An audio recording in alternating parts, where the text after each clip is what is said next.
بسم اللہ الرحمن الرحیم۔ نبی علیہ الصلوۃ والسلام کا فرمان ہے، ایک دن آپ نے صحابہ سے پوچھا من المفلس، مفلس کس کو کہتے ہیں؟ مفلس آدمی کس کو کہتے ہیں؟ صحابہ نے عرض کی المفلس فینا من لا مال لہ ولا درہم، جس کے پاس مال نہ ہو، درہم نہ ہو، دینار نہ ہو، سرمایہ نہ ہو، ہم اس کو مفلس کہتے ہیں۔ فرمایا کہ یہ تمہاری اصطلاح ہے کہ تم اس شخص کو مفلس کہتے ہو۔ شریعت کی اصطلاح میں مفلس کون ہے؟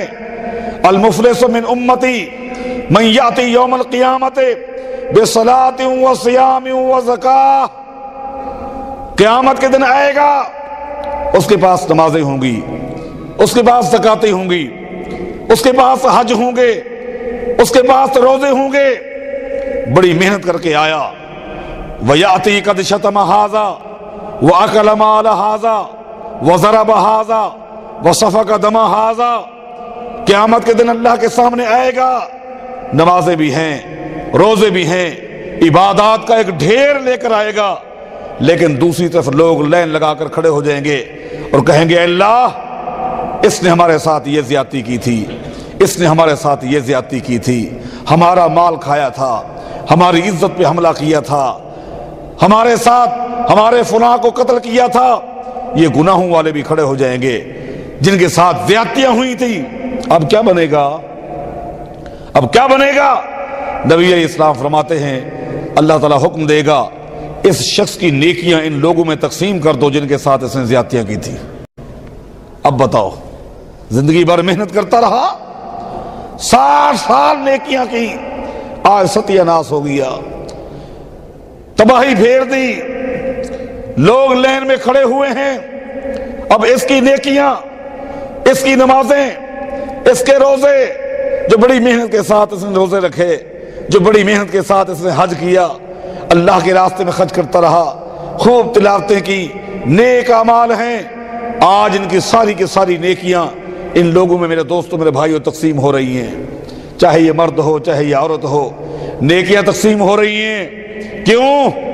جہاں نیکیوں کے انبار تھے وہاں گناہوں کے معاملات تھے۔ یہی وجہ ہے نا، عملی میدان میں دین اسلام کے دو پہلو ہیں، ایک ہے افعال اطاعت اور دوسرا پہلو ہے ترک منکرات۔ ایک ہے افعال اطاعت، دین اسلام نے جتنا زور ان چیزوں پہ دیا ہے کہ نماز پڑھو، روزہ رکھو، حج کرو، زکوٰۃ دو، صدقہ خیرات کرو، تلاوت کرو، جتنا شریعت نے عبادات کا حکم دیا ہے اتنا ہی شریعت نے برے کاموں سے منع کرنے کی تعلیم دی ہے۔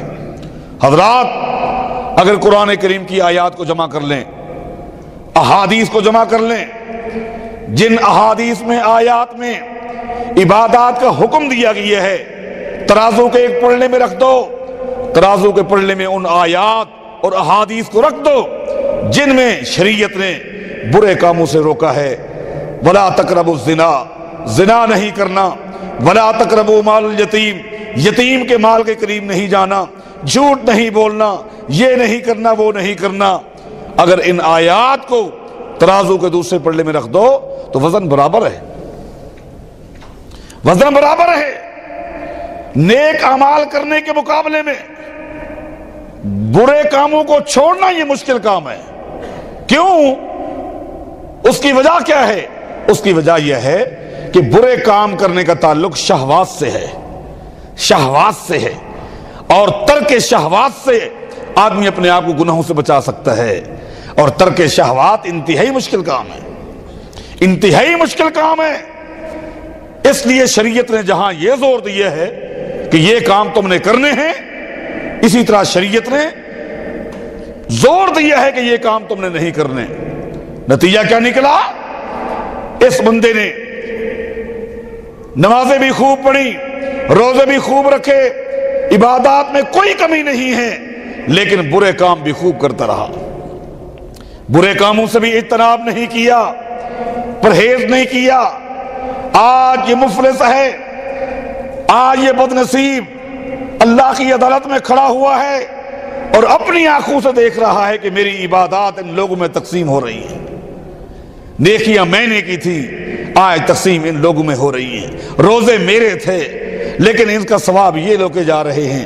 حج میں نے کیا تھا، زکاتیں میں نے دی تھی، قربانیاں میں نے کی تھی، لیکن آج نیکیوں کو، اجر و ثواب کو ان لوگوں میں تقسیم کیا جا رہا ہے۔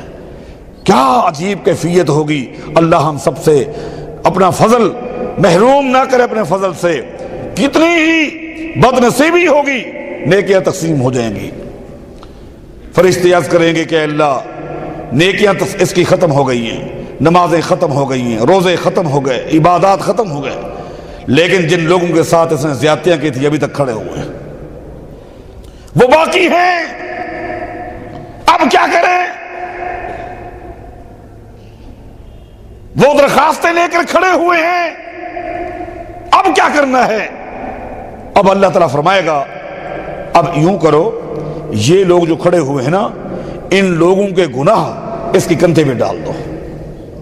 اللہ اکبر، غور تو کریں، اس کی نیکیاں وہ لے گئے، ان کے گناہ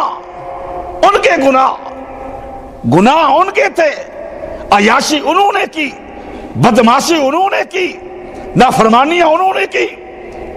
آج ان گناہوں کو اس مفلس انسان کے کندھے پر رکھ دیا جائے گا۔ حدیث میں آتا ہے ثم طرح فی النار، اور ان گناہوں کے ساتھ اس بندے کو جہنم میں ڈال دیا جائے گا۔ بتاؤ اس سے بڑا کوئی مفلس ہو سکتا ہے؟